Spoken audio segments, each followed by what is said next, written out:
Oi pessoal, tudo bem? E aí, gostaram da primeira aula? Então a gente vai dar continuidade na ação desses micro-organismos no solo.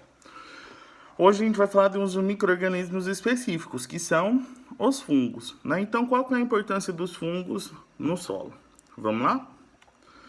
Pessoal, então a gente tem aí inúmeros tipos de fungos presentes nos solos. Eles estão próximos às raízes, na superfície, no subsolo, né? Então a gente tem várias micro-organismos fúngicos presentes no solo e principalmente na rizosfera. E aí, quando a gente fala dos fungos, a gente tem que entender que ele tem as suas importâncias, né? Qual a importância do desenvolvimento dos fungos para as plantas? Primeiro, eles são excelentes decompositores, né, aí dos resíduos complexos aí das plantas e dos animais. Eles são de suma importância. Eles são têm associação aí parasita ou patogênica entre as principais doenças das plantas hoje, certo? Ele é responsável aí pela ação mutante das raízes, ou seja, fazendo com que elas facilitem a absorção desses micro-organismos, desses micronutrientes e macronutrientes, e além da ação interespecífica do fungo com os demais organismos, né? Quando a gente fala da comunidade fúngica em geral, nós temos as interações que podem ser classificadas entre positivas e negativas.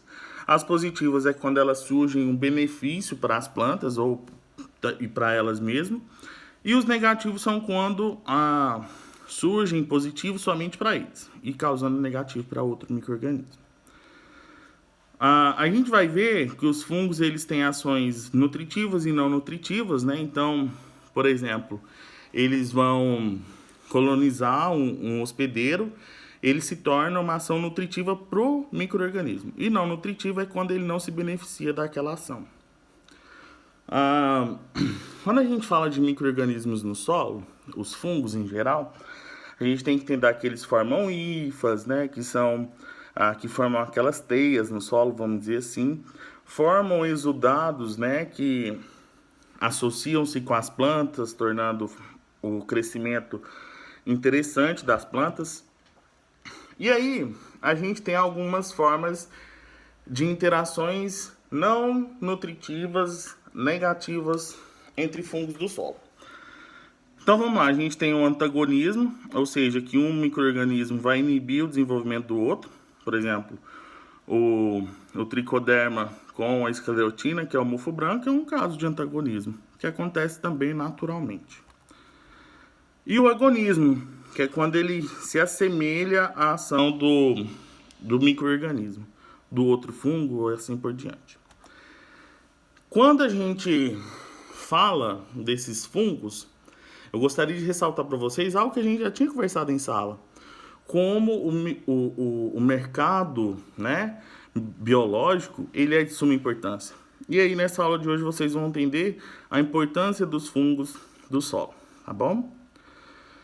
Quais são os fatores que interferem aí na interação entre os fungos, o solo e a planta?